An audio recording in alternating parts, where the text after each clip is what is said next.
Assalamualaikum warahmatullahi wabarakatuh. Bismillah, alhamdulillah, la hawla wa la quwwata illa billah, wassalatu wassalamu ala rasulillah Sayyidina Muhammad ibn Abdillah wa ala alihi wa ashabihi wa man tabi'a sunnatahu wa jama'atahu min yawmina hadha ila yawmin nahdah, amma ba'du. Qalu subhanaka la ilma lana illa ma 'allamtana innaka antal alimul hakim. Rabbi shrah li sadri wa yassir li amri wahlul 'uqdatam min lisani yafqahu qawli. Allahumma anfa'na bima 'allamtana wa 'allimna ma yanfa'una wa zidna ilman nafi'an. Walhamdulillahi ala kulli hal wa na'udzu billahi min syarri ahwali ahli nar. Amin ya rabbal alamin.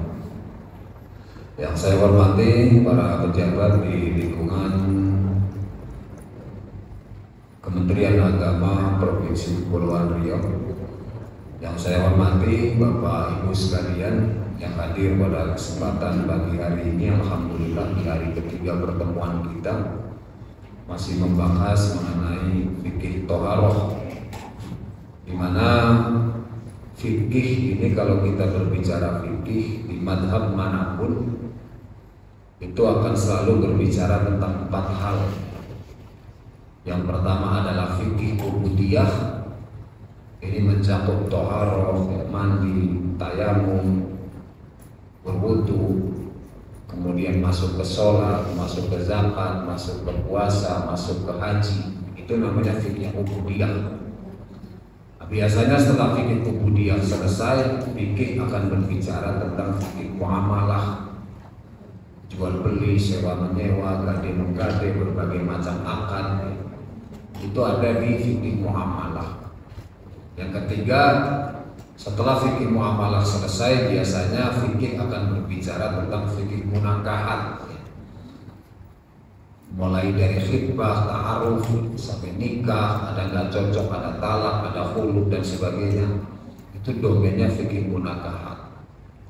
Baru yang keempatnya setelah fikih munakahat, fikih biasanya berbicara tentang fikih jinayah, undang-undang pidana Islam. Maka ada aturan-aturan dalam fikih jinayah itu, misalnya orang mencuri, kadar berapa yang boleh dipotong tangan misalnya. Yang dipotong itu apa, jarinya, apa sebatas pergelangan tangan, apa sampai siku. Itu domainnya fikih jinayah. Kan tetapi yang boleh menerapkan itu ya seperti misalnya hukum rajam, ada anak gadis, ada anak bujang berzina, dia bukan muhsan, bukan orang yang pernah menikah atau bukan orang yang memiliki suami atau istri, maka dihukum dengan hukuman didera atau dicambuk sebanyak 100 kali. Itu yang boleh menerapkan hanya sultan, hanya hakim yang memang benar-benar ditunjuk oleh pemerintah, bukan pemuka agama, bukan imam, bukan RT atau yang sebagainya. Itu diatur semuanya dalam fikih jinayah, fikih undang-undang pidana dalam Islam. Nah, karena kita berbicara mengenai toharoh, setelah hari pertama kita membicarakan tentang air yang boleh atau yang tidak boleh digunakan untuk bersuci, pada pertemuan kedua kita membicarakan tentang wudu, mulai dari rukun, syarat sampai dengan yang membatalkan sampai dengan yang disunahkan. Nah, pada hari ini kita coba berbicara mengenai mandi. Bismillahirrahmanirrahim. Qala al-musannif rahimahullah wa hadza manafa'bihi wa bi'ulumihi fid dharain. Amin. Faslun. Walladzi yujibul ghusla sittatu asya'. Hal-hal yang mewajibkan mandi itu ada 6 perkara. Salah satu tashtariku fi harrijal wan nisa. Yang 3 berserikat. Yang 3 sama diwajibkan baik buat laki-laki maupun buat perempuan. Yang 3-nya lagi nanti terpisah khusus untuk perempuan saja. Yang berserikat antara laki-laki dan perempuan itu pertama waqiya iltiqaul khitanain. Ketika bertemunya 2 benda yang dikhitan. Ini saya rasa tak perlu saya jelasin lebih jauh. Pokoknya bertemu saja dua benda yang dikhitan, maka itu mewajibkan mandi bagi laki-laki dan bagi perempuan. Kemudian yang kedua, wa inzalul maniyyi, mengeluarkan sperma baik bagi laki-laki maupun perempuan itu otomatis mewajibkan mandi. Yang ketiga yang mewajibkan mandi sama laki-laki maupun perempuan adalah wal mautu, dan kematian. Maka orang mati itu wajib mandi. Tapi repot juga kalau dia mandi sendiri kan. Yang takziah kabur semua nanti. Maka akhirnya dengan dimandikan menjadi fardu kifayah bagi yang itu. Tiga itu berserikat baik laki-laki maupun perempuan. Ketika mengenai tiga itu, maka wajib hukumnya mandi. Dalil-dalil daripada kewajiban mandi ketika bertemunya dua benda yang dikhitan, atau ini adalah ibarat yang disampaikan oleh Imam Abu Suja sebagai jima atau bersetubuh, adalah hadis dari Sayyidah Aisyah radhiyallahu anhu, di mana beliau mengatakan, "Idzal taqal khitanani aw masal khitanu al khitana wajaba al ghusl." Fa'alathu ana wa Rasulullah sallallahu alaihi wasallam faghtasalna. Sayyidah Aisyah radhiyallahu anha menyampaikan bahwa ketika bertemu dua benda yang dikhitan atau menyentuh benda yang dikhitan kepada benda yang dikhitan lainnya, wajibal ghuslu, maka mewajibkan mandi. Kami berdua bersama Rasulullah melakukan hal itu dan kemudian kami mandi. Ini hadisnya dari Sayyidah Aisyah radhiyallahu anhu mengenai kewajiban mandi bagi orang yang bersetubuh, ya, berjima. Kemudian yang selanjutnya, wa thalathatu takhtassu bihan nisa'u wa hiya, dan yang tiga ini khusus bagi perempuan. Yang pertama adalah al-khaidu haid, wan nifasu dan nifas, yang ketiganya wal wiladatu dan wiladah. Haid, nifas, wiladah ini khusus bagi perempuan. Kalau perempuan terkena haid, maka selepas haid dia harus mandi. Perempuan selepas nifas maka dia harus mandi. Perempuan selepas melahirkan basah-basahan itu, kalau memang diperbolehkan oleh dokter, dia harus mandi sebelum memasuki masa nifas selanjutnya. Berarti orang melahirkan ini mandinya 2 kali. Nah, cuman yang menjadi ini perlu disosialisasikan ke seluruh masyarakat muslim di Tanjung Pinang.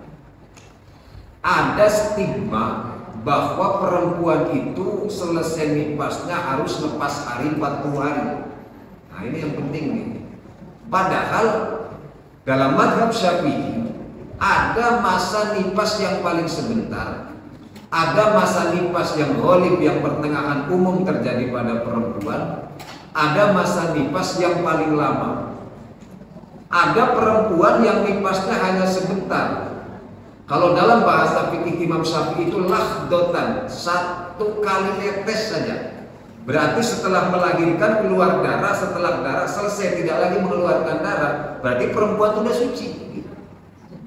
Maka walaupun melahirkan tadi pagi, zuhur dia sudah tidak keluar darah sama sekali, dia wajib mandi dan wajib melakukan sholat. Ada yang ghalib yang umum terjadi pada perempuan, masa nifas itu memang 40 hari siang dan malam. Berarti 40 hari 40 malam itu yang umum biasanya terjadi pada perempuan. Tapi sudah 41 hari, 42 hari, 43 hari darah masih keluar juga. Dia belum boleh mandi, belum boleh sholat. Kenapa? Karena masih ada masa paling lama, 60 hari 60 malam. Kalau ada perempuan keluar darah kok sampai 65 hari, berarti yang 5 hari ini sudah darah syad, sudah darah fasad, bukan lagi nifas tapi sudah darah penyakit. Maka kalau sudah 60 hari 60 malam darah masih keluar, 61 hari yang 60 malamnya adalah nifas, 60 hari 60 malamnya nifas, yang 1 harinya itu sudah termasuk darah penyakit. Maka tetap wajib sholat. Dengan catatan sama dengan haid apabila datang istighathah. Haid ini kan wa aqalluha paling sedikitnya haid yaumun wa lailatun, 1 hari 1 malam. Ini bapak-bapak nggak apa-apa ngaji begini ya, Pak ya? Ya kan bapak-bapak punya perempuan juga di rumahnya. Dan bapak-bapak wajib ngajarin itu kan. Jadi haid itu paling sebentarnya haid masanya 1 hari 1 malam. Ada haid yang normal, yang ghalib, yang umum bagi perempuan itu 7 hari 7 malam atau 1 minggu lah. Ada masa paling lama haid itu 15 hari 15 malam. Berarti masa sucinya tinggal dilihat masa haidnya. Kalau perempuan yang sucinya 1 hari 1 malam, berarti dia masa haidnya 1 hari 1 malam, berarti dia masa sucinya 28-29 hari. Kalau perempuan misalnya masa haidnya 7 hari, berarti dia masa sucinya 22 atau 23 hari. Kalau 15 hari berarti dia punya masa suci hanya 15 hari. Ini kalau terjadi pada ibu-ibu enak, berarti ibu sholatnya cuma 15 hari aja dalam sebulan. 15 siang, 15 malam. Kan kalau sholat tak wajib diqodho. Cuman yang wajib diqodho itu puasa repotnya kalau masa haid ibu 15 hari 15 malam, datang Ramadan gini berarti utang ibu jadi banyak. 15 hari 15 malam akan gitu. Nah, masa haid yang 1 hari 1 malam, kok ada perempuan mau 1 hari 1 malam, mau 7 hari 7 malam, mau 15 hari 15 malam. Menurut penelitian para ulama, masa haid tidak akan lebih dari 24 jam. Jadi baik yang 7 hari 7 malam, 15 hari 15 malam, 1 hari 1 malam, hitungan darah keluar itu tetap 24 jam, gak akan lebih. Maka 1 hari 1 malam ini yang dihukumi haid adalah apabila dia istimror, apabila dia keluar terus menerus. Terus menerusnya haid ini bukan berarti ngocor kayak keran, habis darah ibu nanti. Artinya harus makanya memastikan ibu berhenti atau belum haid itu tak boleh model agak-agak. Udah berhenti lah mandi, kita boleh. Harus dipastikan. Bagaimana cara memastikannya? Kalau kita baca penjelasan ulama, mohon maaf, mohon ampun. Ibu sudah yakin darah berhenti, itu tak boleh hanya modal praduga. Kalau sudah berhenti tak boleh. Ibu mohon maaf, mohon ampun harus masuk kamar mandi. Ibu bawa kapas. Mohon maaf ya, dia mohon maaf, mohon ampun. Itu benda itu harus dimasukin kapas. Ketika kapas ditarik, dia keluar, warnanya masih putih kapas, maka berarti ibu sudah suci. Tapi kalau ditarik, kan warna darah haid ini tidak selalu merah ya dia. Ada darah kuat, ada darah sedang, ada darah lemah. Darah kuat itu yang masih hitam, kehitam-hitaman. Ini yang buat kepala sakit. Karena dulu saya waktu haid begitu.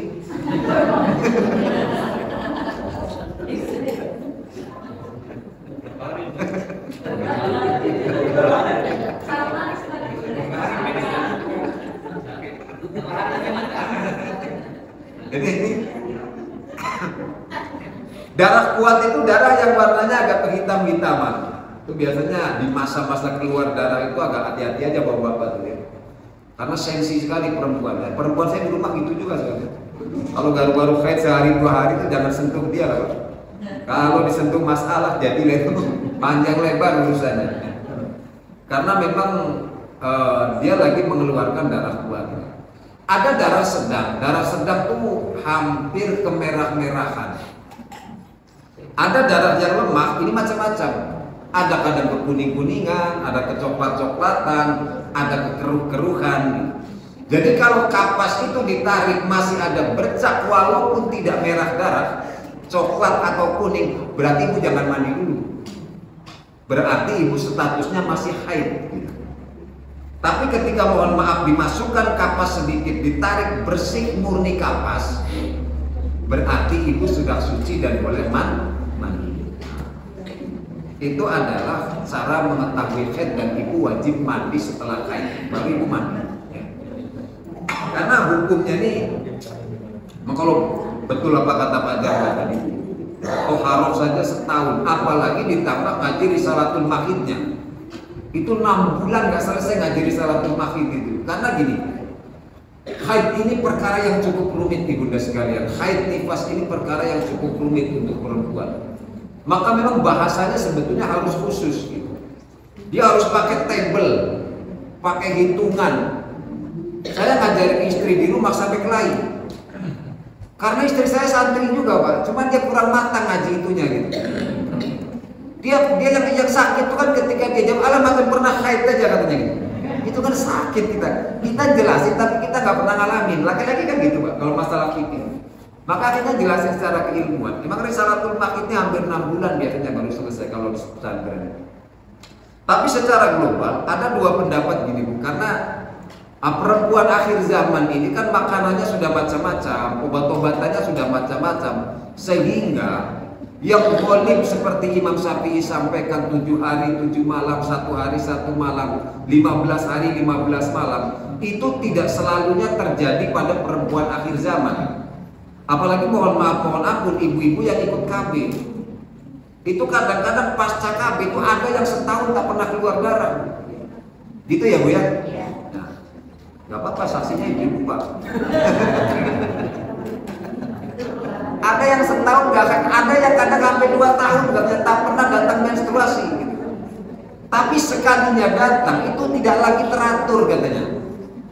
Kadang dia dalam sebulan haid 2 hari, kadang dalam 1 bulan dia haid 7 hari, kadang sehari haid sehari bersih. Kemudian 3 hari udah mandi, udah sholat, dia keluar lagi kan gitu kadang-kadang. Maka pada saat posisi keluar darahnya tidak normal seperti itu, ibu harus mengembalikan dulu kepada adat haid yang pertama. Dulu normalnya ibu haidnya berapa hari, gitu aja. Oh saya biasanya Ustaz sebelum KB itu haidnya 7 hari 7 malam, maka ibu kembalikan ke situ dulu. Berarti ketika ibu haid 1 hari, kemudian ibu sorenya ibu ngerasakan kayaknya udah gak keluar lagi gitu lah ya, udah 24 jam 1 hari 1 malam ibu ngerasakan sudah gak keluar lagi, maka ibu cek, oh memang bersih ternyata, maka ibu mandi, ibu sholat. Ini kalau ibu ikut kaul lakni. Tapi ada kaul sahbi. Kaul sahbi ini pendapatnya begini, masa keterputusan antara haid yang satu dengan haid yang lain bukan berarti dalam beda bulan. 1 bulan cuman perempuannya haidnya putus-putus gitu ya, 2 hari keluar, nanti 1 hari bersih. Ibu mandi, ibu sholat, ternyata dia keluar lagi.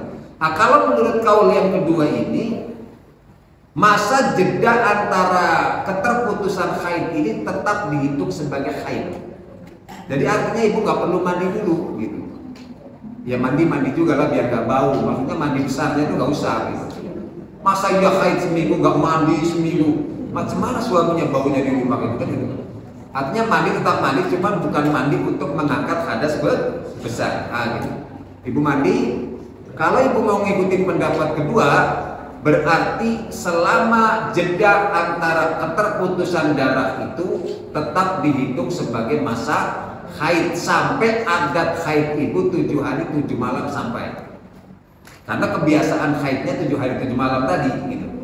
Ketika sudah 7 hari 7 malam, kemudian ternyata darah masih keluar juga, berarti ibu harus berijtihad.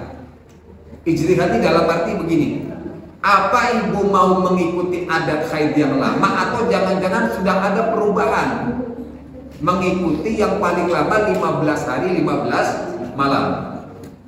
Kalau ibu mau tetap mengikuti adat yang pertama, berarti ibu 7 hari 7 malam meskipun sudah keluar darah, sudah 24 jam, ibu mandi, ibu sholat. tapi darah masih keluar Ustaz. Kalau mau dianggap itu sebagai darah penyakit, maka ketika mau sholat ibu harus hati-hati. Ibu harus berupaya menghentikan terlebih dahulu darahnya, ya. Jangan sampai keluar. Artinya pertama, itu kan istihadah, berarti sama dengan orang yang sulusul baul yang saya sampaikan kemarin. Sama dengan orang yang terus-menerus berhadas, daibul hadas namanya. Itu wanita istihadah dianggap orang yang daibul hadas. Orang yang terus-menerus berhadas. Artinya ketika dia hendak sholat, dia harus menunggu waktu sholat masuk baru berwudu. Tak boleh berwudu sebelum waktu sholat masuk. Kalau wanita yang sedang istihadah, dia boleh berwudu ketika azan sudah bunyi lagi, maka dia wudu. Dan wudunya hanya boleh dipakai sekali sholat wajib, tak boleh dipakai 2-3 kali. Tapi kalau ditambah dengan sholat-sholat sunnah yang mengikutinya, baik qobliyah maupun ba'diyah, atau sholat-sholat sunnah sebanyak-banyaknya, itu boleh, asal jangan 2 kali sholat fardu. Itu bahasan mengenai haid secara singkat, ya. Kalau mau lebih jauh, ya buka kelas saja. Buka kelas haid khusus ibu-ibu hamil kan keren, ya kan? Nanti bisa dicontoh ibu-ibu yang lain. Kita belajar haid dari awal, gitu. Artinya ini penting bagi ibu-ibu. Kalau ibu-ibu yang merasa udah telat belajarnya misalnya, ibu bisa wariskan ke anak-anak itu yang masih gadis, yang masih baru mau nikah. Karena memang ilmu haid sangat penting. Bahasanya sangat panjang, ibu dan sekalian. Nah, itu yang mewajibkan mandi bagi perempuan khusus adalah pertama haid, yang kedua nifas, yang ketiga wiladah. Nifas adalah darah yang keluar setelah melahirkan. Berhenti darah berarti ibu suci. Normalnya 40 hari 40 malam, paling lamanya 60 hari 60 malam. Tapi ada sebagian kecil wanita yang keluar darahnya hanya ketika selepas melahirkan saja. Nah, maka dilihat saja kalau ada orang melahirkan, kalau misalnya dia hanya keluar setelah melahirkan, dia basah-basahan itu dia mandi dengan niat mandi wiladah, kemudian darah keluar hanya sampai sore, sampai pagi nggak keluar lagi, berarti dia wajib mandi lagi, mandi nifas, dan dia wajib sholat kalau memang sudah tidak keluar darah meskipun belum 40 hari. Ini adapun fardu-fardunya wudu. Rukun-rukunnya wudu itu cuma hanya ada 3 saja. Yang pertama adalah an-niyat, yang kedua wa izalatun najasati in kanat ala badanihi. Kemudian yang ketiganya wa isolul ma'i ila usuli syahri wal bashar. Rukunnya mandi cuma 3. Yang pertama niat. Niatnya kapan? Niatnya bersamaan dengan perbuatan mana yang ibu siram terlebih dahulu. Nah, karena mandi kan gak ada tertibnya. Mandi ini bebas, ibu mau kaki dulu boleh, mau kepala dulu boleh. Tapi kalau menurut kedokteran tak bagus kita mandi langsung merujuk kepala, Bu. Kalau saya ada pernah dengar penjelasan kedokteran itu, kalau mandinya harus bertahap. Jadi siram kaki dulu sampai lutut ke bawah, kemudian 10 detik baru naik ke atas, 10 detik naik ke atas, baru terakhir siram kepala gitu. Kenapa? Karena apalagi lagi capek, panas-panas masuk kamar mandi, langsung buka shower siram kepala, itu oksigen nggak sempat keluar katanya, itu bahaya. Yang kadang akhirnya menyebabkan orang diantaranya jatuh di kamar mandi itu katanya, karena lagi capek lagi ini, kemudian dia mandi langsung menuju kepala. Jadi terserah ibu niatnya itu, misalnya ketika basuh kaki, ketika basuh kepala, ketika basuh badan. Yang penting niat di awal ibu pertama mandi. Nah, niat itu yang pertama niat. Yang kedua wa izalatun najasah, dan menghilangkan najis apabila meyakini di badannya ada najis. Kemudian yang ketiga adalah wa isolul ma'i ila usuli syahri wal basarati, menyampaikan air ke seluruh rambut-rambut yang ada di badan dan ke seluruh permukaan kulit. Itu fardunya mandi cuma 3 itu saja. Adapun wa sunnatuhu, sunnah-sunnah mandi khamsatu asya'a, itu ada 5.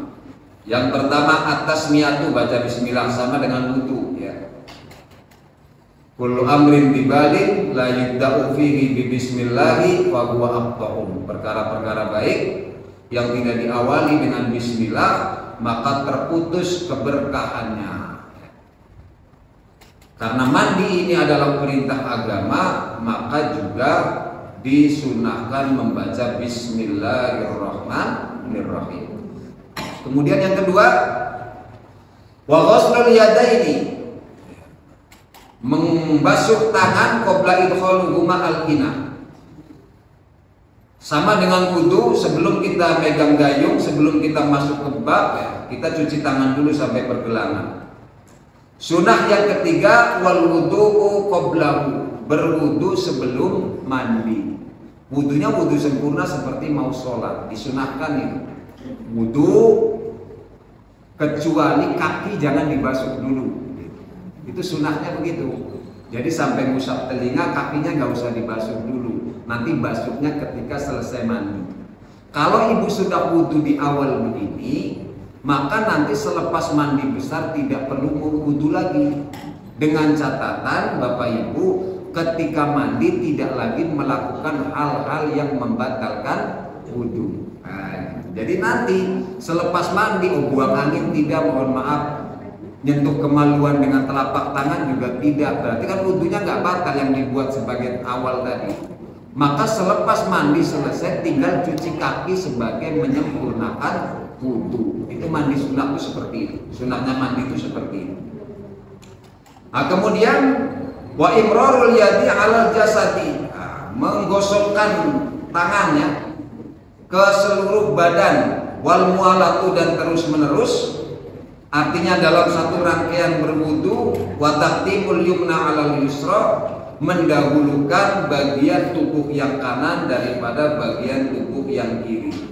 Berarti nyiramnya itu yang kanan dulu, kalau kaki ya kaki kanan dulu, kalau tangan ya tangan kanan dulu, baru merambat ke sebelah kiri. Itu sunnahnya, ada 6. Nah, terakhir dari bab mandi ini, faslun wal ihtisalul masnunati, mandi yang disunahkan. Semuanya ada sab'ata asyara, ada 17 mandi yang disunahkan. Kita baca saja biar cepat. Yang pertama al-jum'ati, mandi untuk sholat Jum'ah. Yang kedua wal idani, Idul Fitri, Idul Adha. Kedua Idul Fitri, ketiga Idul Adha. Yang keempat wal istiqo, mau sholat istisqo itu disunahkan mandi. Wal kusufu, dan gerhana bulan, wal khusufu, dan gerhana matahari. Itu semua sholat-sholat itu sebelumnya disunahkan untuk mandi terlebih dahulu. Wal ghuslu min ghuslil mayyiti, dan mandi dari memandikan jenazah. Orang habis ikut mandikan jenazah, itu setelahnya disunahkan mandi. Itu mandi sunah. Wal kafiru idza aslama, dan orang kafir ketika dia masuk Islam, itu sunnah mandinya, bukan wajib. Ya, ada orang syahadat di Masjid Agung, ditanya dulu sama yang mau nyahadat, kamu udah mandi belum? Kalau belum mandi dulu baru syahadat. Ini yang nanya berarti kurang ngajinya. Orang mau syahadatnya jangan ditunda, Bu. Orang udah mau syahadat, cepat tarik syahadatkan. Kenapa? Disuruh mandi dulu, pas lagi mandi setan datang berubah pikiran, kita ikut dosa. Kayaknya nggak enak jadi orang Islam ini, enggak? Baru aja nak syahadat suruh mandi pula. Nah, misalnya gitulah. Maka kalau ada orang, saya kalau diislamkan orang di Masjid Agung, Pak Bau, itu tak pernah tanya-tanya dia udah khitan apa belum. Baru setelah syahadat saya tanya, kamu sudah syahadat, sudah muslim, saya tanya, kamu udah khitan belum? Apa tuh khitan, Pak? Sunat, saya bilang, dipotong ujung burungmu tuh, saya bilang. Ya, saya bilang gitu. Maka dia bilang, belum Pak, kalau gitu kamu udah wajib. Kenapa? Karena kalau kamu gak khitan, nanti najis kamu gak selesai, istinja kamu gak selesai, kamu sholatnya gak sempurna. Akhirnya saya jelaskan, sekalian Pak Bu, saya carikan dokter sunatnya dan saya gratiskan. Karena banyak kawan-kawan dokter gitu, Pak. Nah, itu tujuannya adalah untuk mempercepat supaya mereka bersahadat dulu saja. Jadi jangan ditanya, apalagi mandi khitan. Itu kalau dia belum muslim, dia belum wajib. Maka mandi untuk masuk Islam itu hukumnya sunnah, bukan wajib, sunnah. Wal majnuni idza afaqa, dan orang gila ketika dia sadar. Wal mughmi alaihi idza afaqa, dan orang pingsan sama, orang habis pingsan setengah jam, 2 jam, orang misalnya mohon ampun orang yang kena epilepsi misalnya ya. Habis kumat dia disunahkan untuk mandi.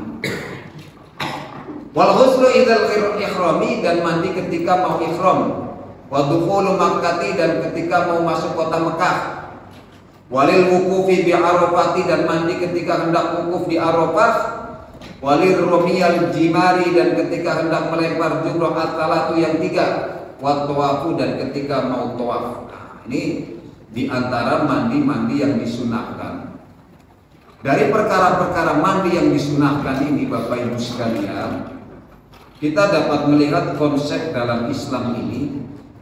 Selain kita harus konsen memperhatikan hubungan vertikal kita dengan Allah, tapi juga kita harus memperhatikan hubungan horizontal kita dengan sesama manusia. Lihat saja, mau Jumatan kita dianjurkan mandi, dianjurkan pakai wangi-wangian, Pak. Mau tawaf kita dianjurkan mandi, kita mau wukuf dianjurkan mandi, mau istisqa dianjurkan mandi. Apa alasannya? Karena kita mau kumpul dengan orang banyak. Jangan sampai kehadiran kita menyakiti orang lain, itu saja. Maka ada sebuah riwayat hadis nih Bapak. Man akalal batosa, kata Nabi, siapa yang habis makan kucai, bawang putih, bawang merah, dan dia belum bersiwak, fala yaqrabanna musholana, jangan dekat-dekat ke tempat sholat kami, kata Nabi. Kan riwayatnya begitu. Ibu bapak bayangkan, sholat tarawih sudah 23 rakaat, sebelahnya orang habis makan pete dan gak gosok gigi. Sakit nggak kira-kira ibu di sebelahnya? Pas sujud dia sendawa pula Pak. Kan tersiksa kita di sebelahnya tuh Pak. Maka Islam sampai memperhatikan hal-hal seperti itu. Maka ketika hendak berkumpul dengan orang banyak, perhatikan diri kita, jangan sampai kehadiran kita menyakiti orang lain. Maka termasuk anjuran bersiwak itu Pak. Bersiwak Bapak yang paling utama itu kan menggunakan kayu arok, kayu yang memang lembut, dia kalau digigit digosok-gosok yang biasa dibawa orang umroh, orang haji. Tapi memang kesunahan bersiwak itu dijelaskan oleh para ulama. Itu kan qoblal wudu, Pak. Sebelum berwudu kita bersiwak dulu. Ini kadang-kadang mohon maaf, saya melihat ada beberapa orang yang siwaknya ditaruh di sini, Pak. Kita mau sholat di sebelahnya dia gini-gini loh. Ini coba, kadang-kadang kita kan ada perasaan jijik juga sebagai manusia, Pak. Kemudian dimasukin lagi ke sini, itu kan menebarkan bau yang kurang sedap, Pak. Karena bekas dari mulut gitu. Artinya kalau dia mau siwak sebelum berwudu di keran itu dia siwak lah, silakan. Setiap mau sholat.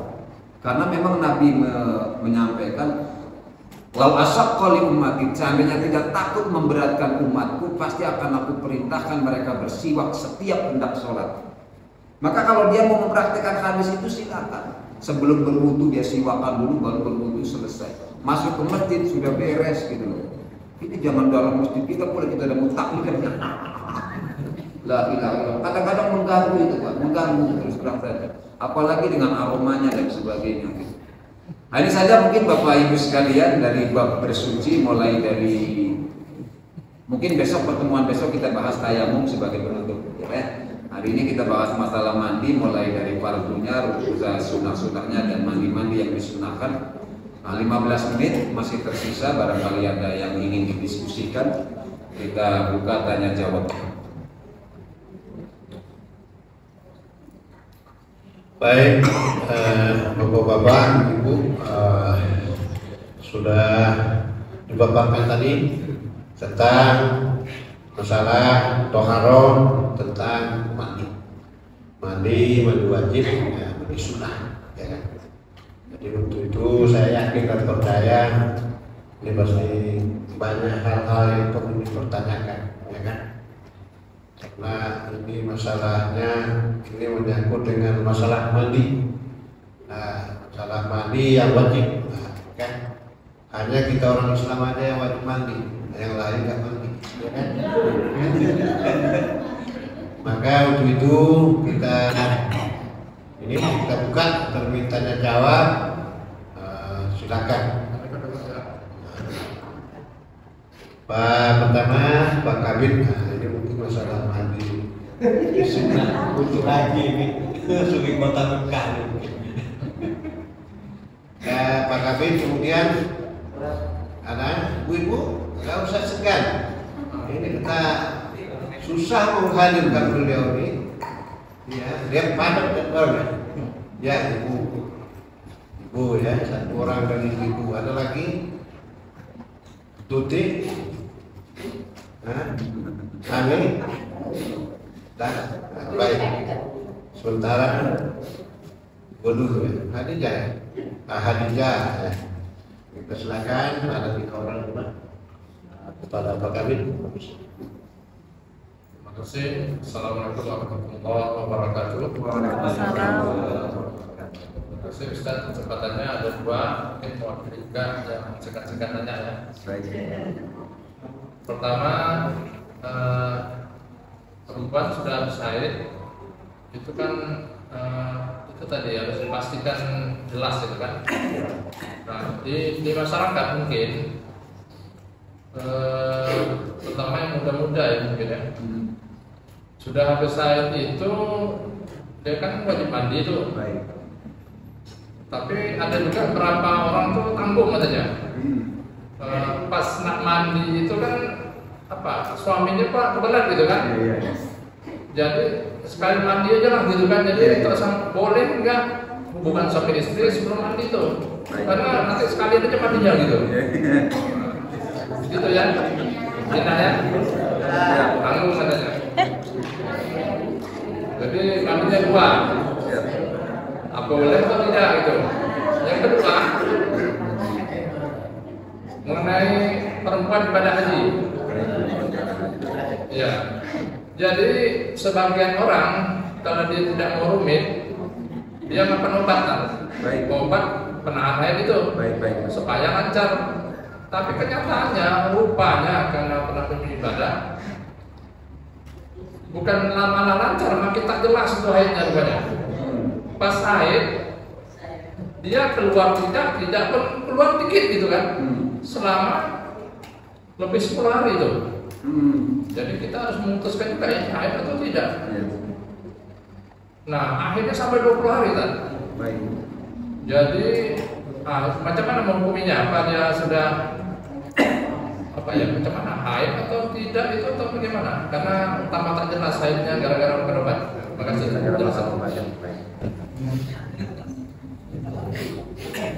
Baik, kita coba jawab satu persatu. Ini kalau ada yang nggak bisa saya jawab, saya jadikan PR nih ya. Yang pertama, perempuan haid belum mandi ya Pak ya, Pak Kabid ya, belum mandi, cuman suaminya udah kebelet gitu. Sehingga includein saja mandinya sekalian gitu. Jadi mandi untuk haid sekalian mandi untuk al-hadas minal janabah misalnya. Maka dari penjelasan ayat wala ayatnya saya enggak lupa, wala taqrabuhunna hatta yanfurna gitu ya. Jangan dekati dia sampai dengan dia suci. Maka ulama di mazhab Syafi'i khususnya menyatakan haram menjima menyentuhi istri yang baru selesai haid dan dia belum benar-benar suci dengan mandi gitu Pak. Artinya sengebet-ngebetnya wanita wajib menolak gitu. Karena ketaatan wanita kepada suami itu kan dalam hal-hal yang tidak memaksiati Allah gitu. Maka ketika dia meminta sebelum ibu mandi, ibu punya kewajiban menolak. Malah jangan ibunya sekalian biar enak mandinya, jangan. Ya sekalian mandi haid itu nggak boleh kalau begitu. Hukumnya berdosa Pak. Hukumnya berdosa. Jadi yang pertama itu. Kemudian perempuan beribadah haji, bolehkah perempuan meminum obat pemberhenti haid sementara gitu ya Pak ya? Saya lupa, saya pernah terbaca dalam kitab atau Al-Iqna atau Mughni Muhtad, cuma saya lupa kitabnya. Yang pasti ada penjelasan ulama boleh meminum ramuan obat-obatan pemberhenti haid sementara misalnya kayak nggak usah haji lah, misalnya puasa ya. Ibu karena merasa rugi kalau Ramadan ini harus bolong gitu. Kenapa? Karena nanti gantinya nggak ada kawannya gitu. Kalau qadha ini kan lumayan berarti karena suasana tidak terbangun, karena kawan-kawan nggak ada yang puasa gitu.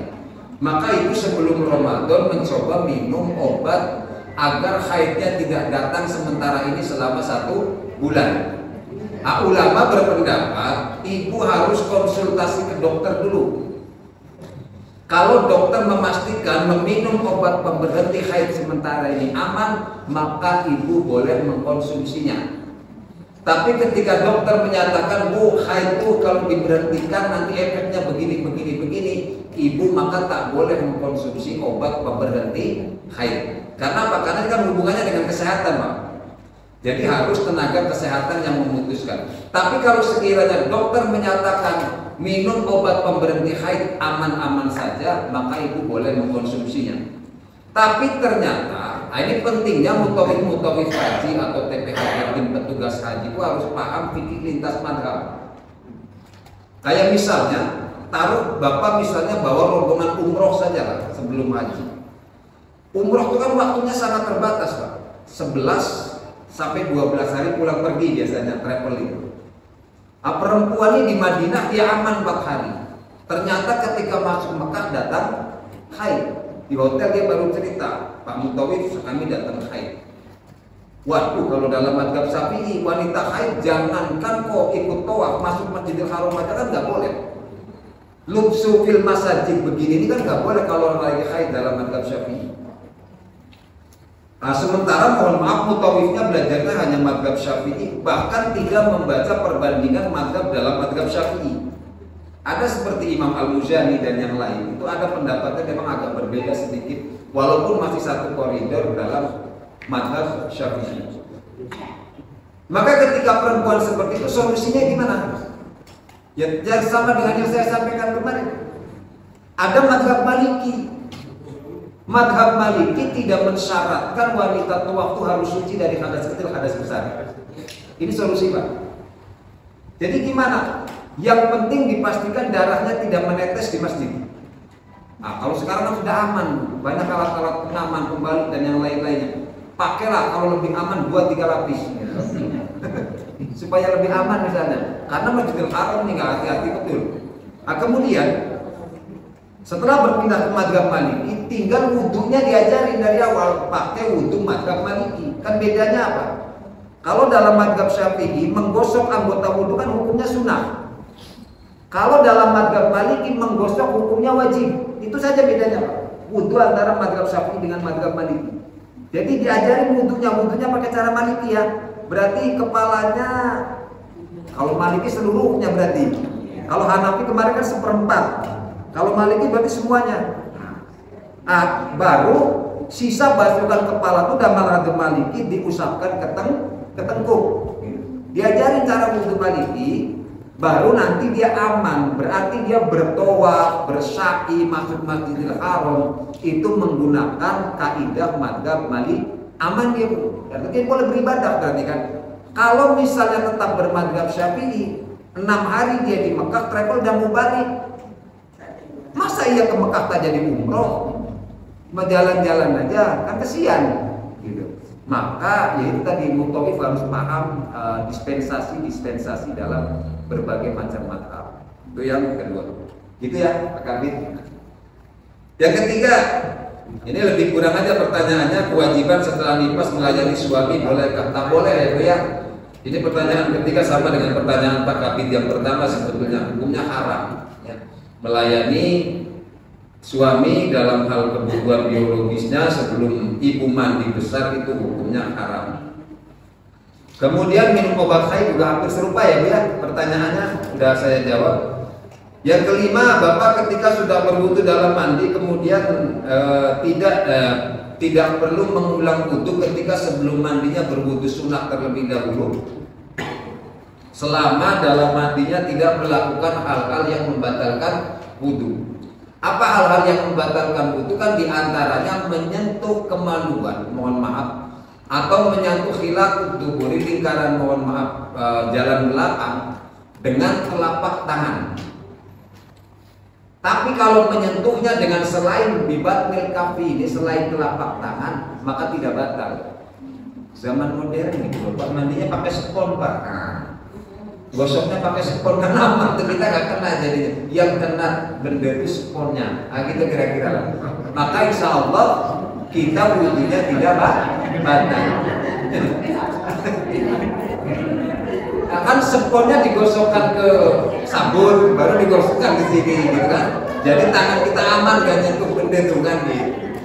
Itu kalau mau menjaga wudhu yang awal supaya habis mandi tidak perlu wudhu lagi, Pak.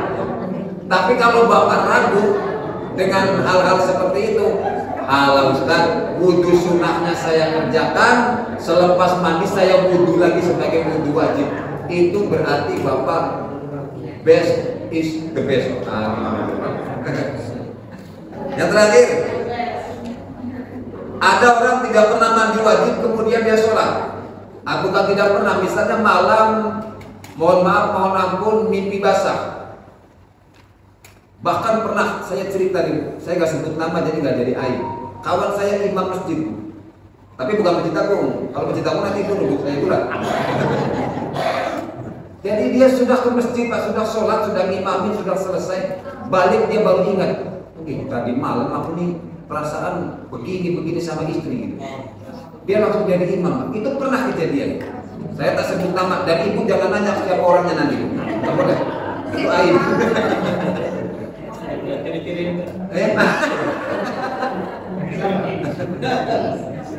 Kalau seperti itu, misalnya gini Pak, malam kita punya hadas besar sampai pagi. Kemudian kita terlupa setelah bangun langsung wudhu, langsung melaksanakan sholat subuh, tak mandi dulu. Jam 9 berangkat kantor baru ingat, perasaan aku tadi malam punya hadas besar, tapi kok sholat subuh aku tak mandi. Maka Bapak langsung mandi dan Bapak qadha sholat subuhnya. Kenapa? Karena Bapak sholat subuhnya dipastikan tidak sah. Karena Bapak yakin bahwa Bapak sholat subuh dalam kondisi memiliki hadas besar. Nah, sama dengan ibu-ibu. Ibu ini harus hati-hati betul. Kadang-kadang kasihan juga. Buka tinggal kurang 5 menit. Ibu udah duduk di meja ya kan sama anak-anak sama suami. Tinggal kurang 5 menit lagi darah tuh keluar. Kan puasa ibu nggak kepake yang dari pagi. Kesian betul berbuat kalau begitu ya. Sama lebih kurang ya. Dengan misalnya, tapi bagi perempuan masalah puasa, kalau dia masuk saja masa imsak, masuk waktu subuh dan dia belum mandi junub, belum mandi dari haid, dia tetap puasanya sah. Tapi yang repot ini kadang sholat pula dibuat begitu. Maka mohon maaf Bu, Nabi ketika dimi'rajkan oleh Allah melihat surga itu kan penduduknya katanya banyakan orang miskin. Dan ketika melihat neraka ternyata penduduknya kebanyakan kaum perempuan. Ya di antaranya dia kufur terhadap nikmat yang dianugerahkan Allah kepada suami.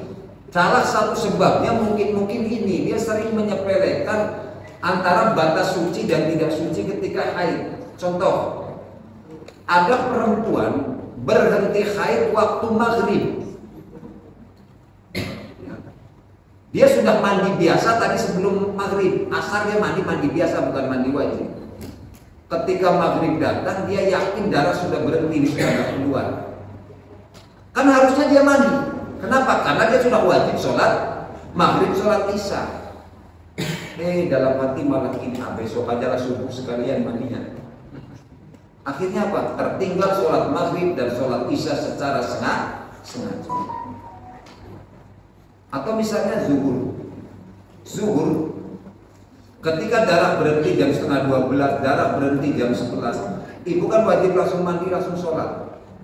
Atau misalnya zuhurnya tinggal 5 menit lagi, sudah mau masuk waktu asar, dan kurang 5 menit ibu memastikan darah haid ibu sudah berhenti, maka ibu wajib mandi dan ibu wajib sholat zuhur meskipun ibu sholat di waktu yang darurat. Meskipun ibu baru Allahu Akbar, masjid sudah azan asar, lanjutkan sholatnya. Dan ibu tidak berdosa. Kenapa? Karena memang waktu ibu sangat mepet.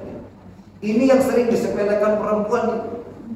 Dia selesai haid di last minute gitu, menjelang waktu sholat habis 10 menit dia mestinya langsung mandi dan kejar sholat yang tertinggal. Itu ya Bu ya. Bapak Ibu sekalian, mungkin ini saja, pertanyaan pun sudah terjawab.